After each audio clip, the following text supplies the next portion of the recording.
insignificant lang ito. Wala naman ito talagang no big deal. Except that Julieta Lopez, attorney, is ilumad. So, baguba yun eh. Ibagubo. So yung mga bagubo stretching from dito sa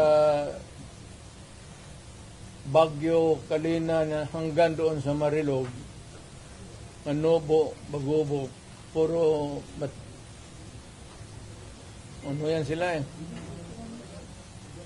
Halos pareho ang tribal ano. So lapit sila sa akin, nagtatanong kung bakit nakita nila sa TV. Hindi naman alam nila nung ano, mga lumad yan eh. Wala masyadong pinag-aralan. Kita lang nila kung bakit daw si Suleta na gano'n. Eh, sinabi ko, gano'n na nga nangyari. Proseso yun ng gobyerno. Huwag na muna kayo mag-init ng ulo. At maliit na bagay yun. Total ginagamot naman. So sabi ko na total na naman si Inday, nandoon si Bato, nandoon si Bongo. Palit-palit sila bantay kay Liz Sorieta.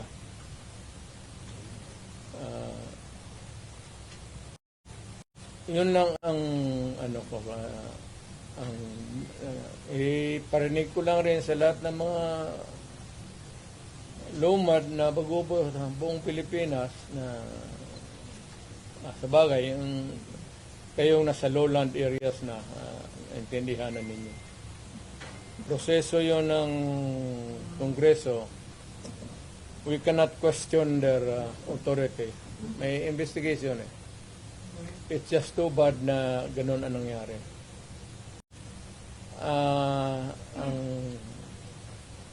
May breath lang isa na abogado kasi ang tatay ni Julieta si Fiscal Lopez noon, kasama ko sa prosecute. So, yung mga pinsan-pinsan nila mga abogado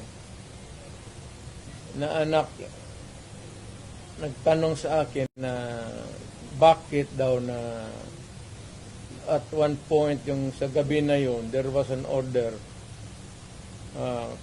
coming from the Quad sa Congress na dalhin si Suleta sa Women's Correctional Institution na hindi naman daw kriminal. Sabi ko, tama naman siya.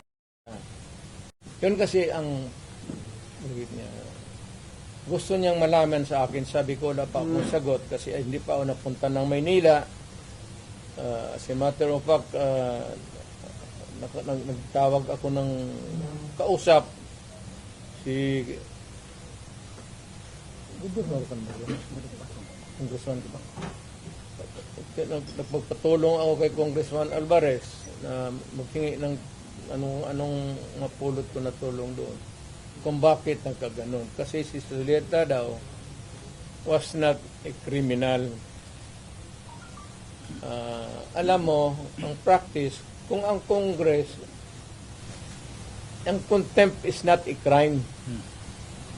Yung contempt is just a measure for the orderly conduct of congressional hearings. Or during the plenary, kung may nagawa ka doon na disturbance or yung disorderly conduct, they would put it that way. Palabas, may pa raw na bakit idalhin sa prison correctional kasi hindi naman daw kriminal. Sabi ko dapat Congress, sana, doon may detention center sila. Kung wala, nagbakante sila. Bakit daw papasukin ng jail? Sabi ko, hindi naman may pero yung mga bagubo are sporting a wound in their hearts. So, yan ang ko na hindi naman ito nakapalibot yan doon sa Pati Norte ang mga bagubo kikinig sila.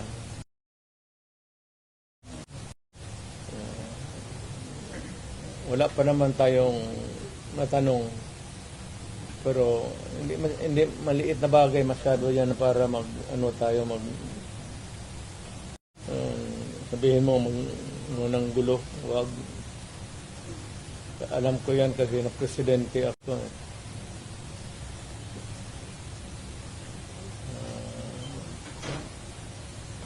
Yun lang, hindi ako magdagdag kasi i-reserva ko muna yung akin. Kay Inday, wala yun. Inday, kaya niya yan. Insignificant pa siya doon. Kasuhan man nila si Inday, di kasuhan nila. Hindi naman makulong yan. Hindi talaga mapakulong yan. Kasi patayin mo yan, mag-uwi ang Davao yan. Wala yan. Hindi ako I'm more concerned doon sa kaso ni Zulaika. Kasi she might have suffered a heart attack. Kasi yung pain sa likod pag too severe. Pag ang heart attack kasi the symptom can start sa yung masakit masyado tapos nagsusuka ka. Heart attack yan. Hindi kumakain eh.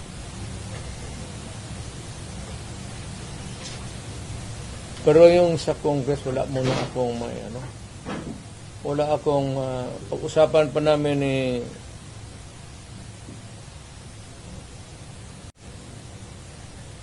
how not to pinag-usapan namin ngayon ni Martin Delgra pati ni puro kami abogado is how not to destroy a republic.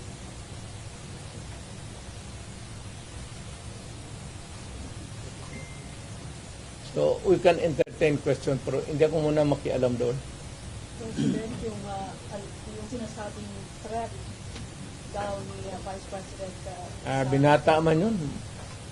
Ako, uturo na itong PSG pati siyempre pagka ganong init ng sino ba naman hindi mag-init ng ulo alam mo si Inday. Pero si Inday siguro may nagsabi sa kanya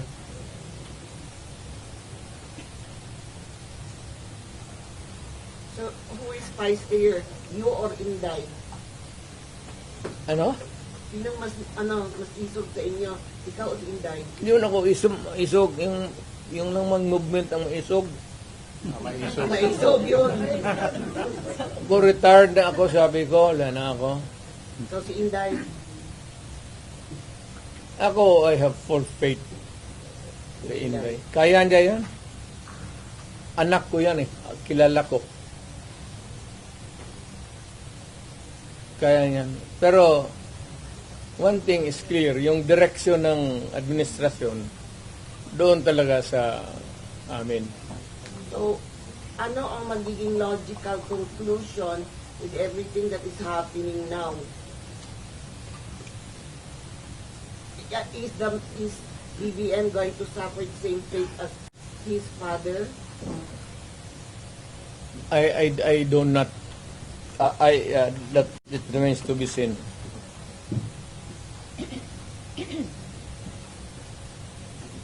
Mayor, is it not a good idea for Vice President Sara to just answer the questions that are being posed by Nag-a-answer nga ng question sila eh. Yung quad man hanggang sira. yung how did she Yes, pina-explain nga niya muna yung ano niya. Kasi hindi pa tapos ang COA. Kaya niya sinulatan na huwag mag-entertain, magkuha ng papel kasi yung documents are with COA. So that if COA would, 6 months yan eh, COA would be asking additional documents. Hindi sila magkandarapa, maghanap kasi nandyan na lahat. Iniimbestigahan na nga eh. Eventually, mag-testify yan siya. Pero yung mga documents muna, hindi na trabaho ng... Pero may mga nag-comment na po sa social media na mag-people power na lang daw po. Wag. Alam mo, dumaan ako pagka-presidente. Not for anybody, not for anything else. Sabi ko, insignificant yung nangyari dyan kay Lopez pati kay Inday. Binata man yung threat, patay-patayan. Pati itong lukulukong Malacanang, ang problema, yung isa pa dyan, yung National Security Advisor ko noon, si... Alam mo naman yan, hindi namin kaya yan.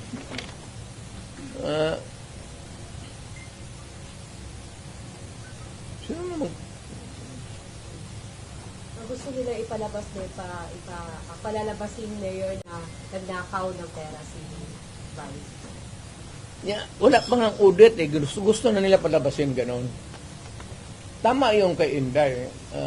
Because according to her, sabi niya, pasensya ka na dyan, kaya ikaw yung forerunner sa presidency. Gusto ata na ni Martin maging presidente. So, hindi naman masama. Kaya ayaw ko magsalita because everybody has the right to dream. If Inday wants to be also, she can also dream. So, wala tayong ano dyan. Ang tingin ko ang mas mabigat na problema na dapat malaman ng Pilipino is nag-hemorrhage ang country.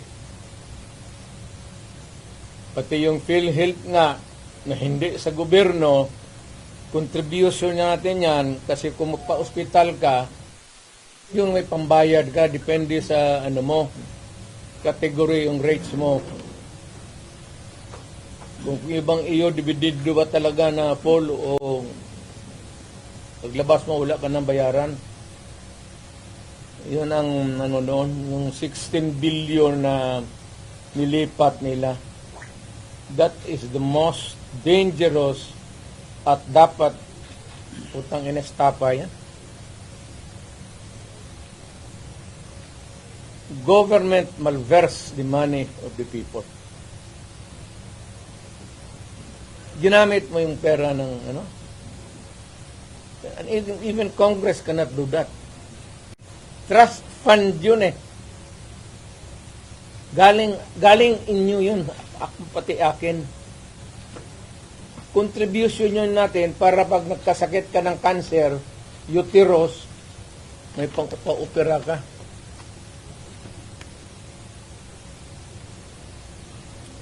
Ang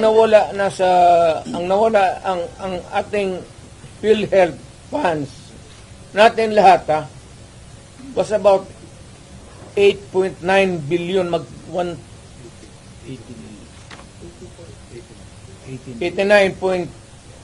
89 billion.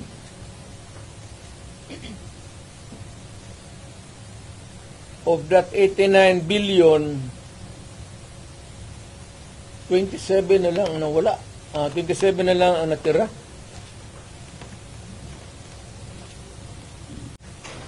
Paano yan? Hindi man maano ng Kongreso. Ang atin is, bakit nila pinakialaman? Mr. President, if you see that it is really, may estafa case, na yan, ang problema ganito, if we're going to file a case sa court, but the justice system, the court is a government thing. No, the court ang pumapasok ang Supreme Court.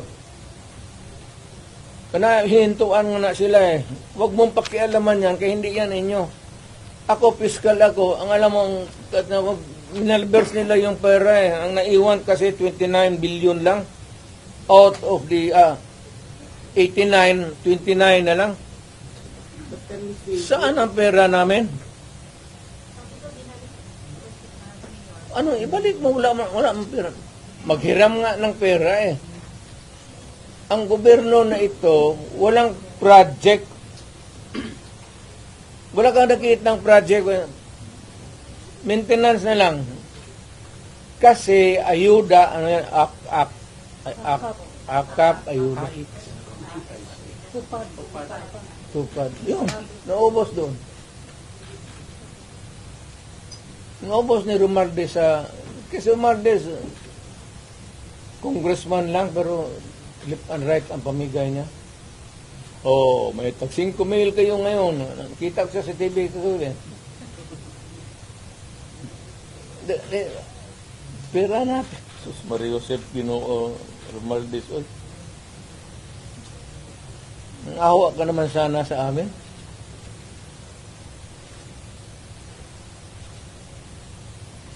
In 89. Ang Maharlika Fund, ang target nila sa ito ang 250 billion. Kinuna nila ang GSIS ng 62.5 billion. Yan, pera rin ng mga taga-gobyerno yang empleyado. Kami sa namin. Sa mga trabahante yan, mag-housing loan ka, ito, kinuha, binigay para ayuda. Ang mga membro nito, hindi na makaloon, enrollment ng mga bata, mahirapan sila nito kasi magkakaroon ito ng anomaly sa flow ng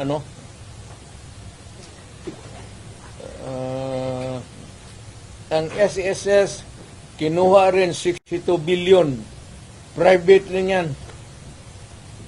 Para sa mga empleyado. LBP 62 billion. DBP 62 billion. Kaya iyang sa sundalo, pati yung retirement nila patayan. Given all these predicaments, sir, you have the legal basis on the issues of one. Kaya meron na Legal remedies in your mind to meron na. Lahat ito, the example yung PhilHealth na binara sila, yun yan. Hindi man nila pera ito lahat. Ito ang problema ngayon. Gastusin nila ito, naiwan, what is left from the original nila.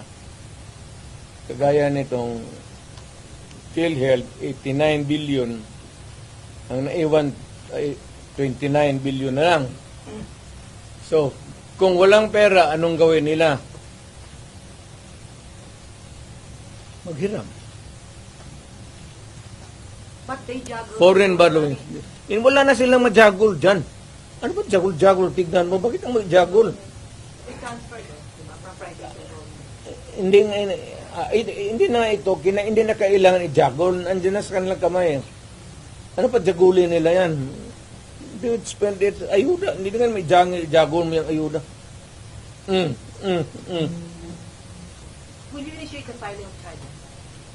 Will you initiate the filing of charges? Or will you make a move to stop the government from taking Meron, over? it is, tignan natin ang resulta sa Supreme Court, yung sa PhilHealth ngayon. So, para may magkaroon tayo ng predicate of how to go about. They fear that you will call for a mass movement in Davao City given the situation from PhilHealth to the Quadcom and Tignan ko lang. hearings. kung ano ako Mass mobilization of people. People power for that. ang alam ko man, sinong pupunta lang doon, ikaw pati ako. Bakit ka man Doon na sir, no? alam ko man ang walang pupunta doon. Why? Magmass movement ako, time dalawa lang. Sir, asan sila sir na nawala na daw itong the magic of the 30 crowd? Magic, wala na. Matagal na yung walang magic. Sinabi ko, retired na ako. But when you Hindi say ko na, I do not need to be on the front or at the back or on the side. Retired na ako. Ang rating ko, baski ilagay mo ako dyan sa 1 to 10, mamili ka, 2, 3, 4, 5, 9. Wala na ako. Ano bang Duterte magic? Ano? ikaw lang Wala na makatawag ako. ng crowd. It's only your word that can compel people to come together and raise the common voice. Istorya lang yan, media, kaya ganun. Ganun ang ginawa ko noon, wala man lagi. Di ba? Tulo. So when you say that, it's the other way around, no?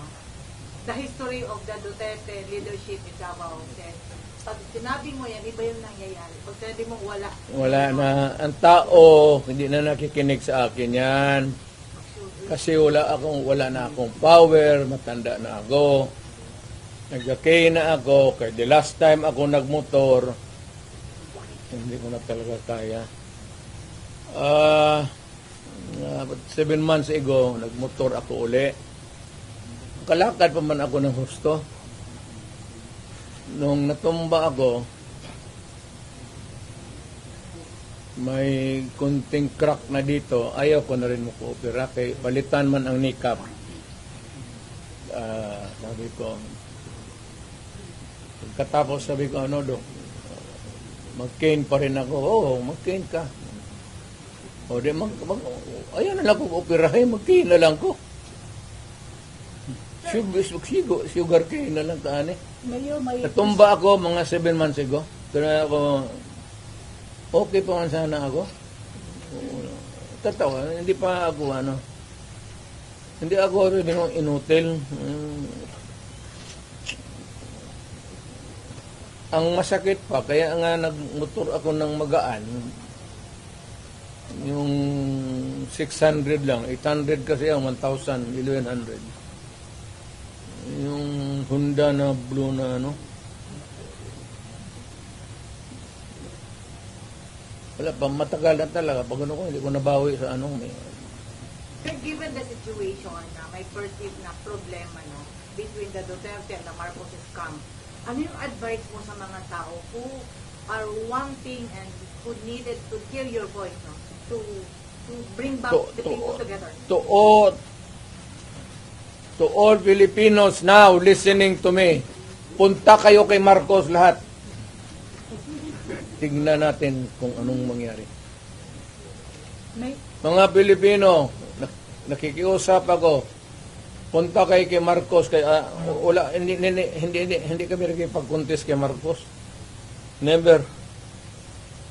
Wala kaming billion, trillion na nakadeposito sa kung saan sa bangko.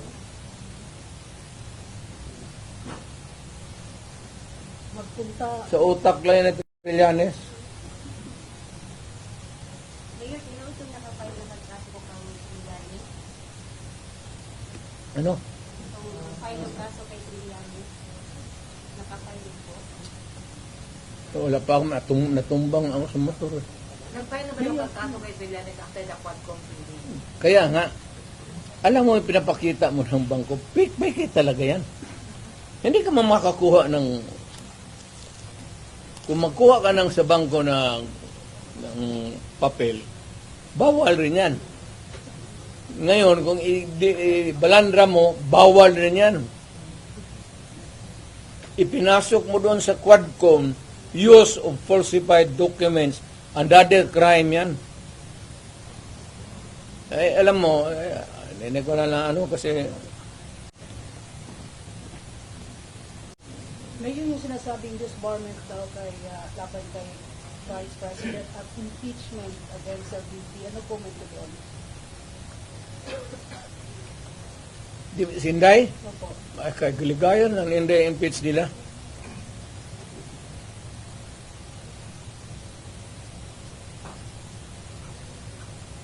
Total, malayo pa man yung 2028. Di magpasyal sa mga pasyal sa.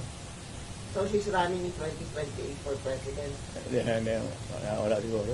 Sabi mo kasi malayo pa ang 2028. Therefore, yun ang conclusion. Kaya pa, malayo pa. Doon na tayo, pagdating natin, mag-decide tayo kung tama na yung, sabi ko nga kay Inday, tama na yung Vice President. Total, tatay niyan, Presidente man. Okay na yan. Well, Mr. President, have you ever, there were reports that there were threats sa buhay ni Inday before sa mga, among his guards, and then, did she ever confer with you or talk to you about it? We do not talk about politics, Inday. No, not politics, security. Security, kaya ni Inday. May security yan si Inday. Huwag kang maniwala, wala yung security. Being the father. Kasi yung debate ito, ano siya, he was seeking for help, and you were there. I suppose you were still awake that time. Ito ang feeling mo. Lingaw.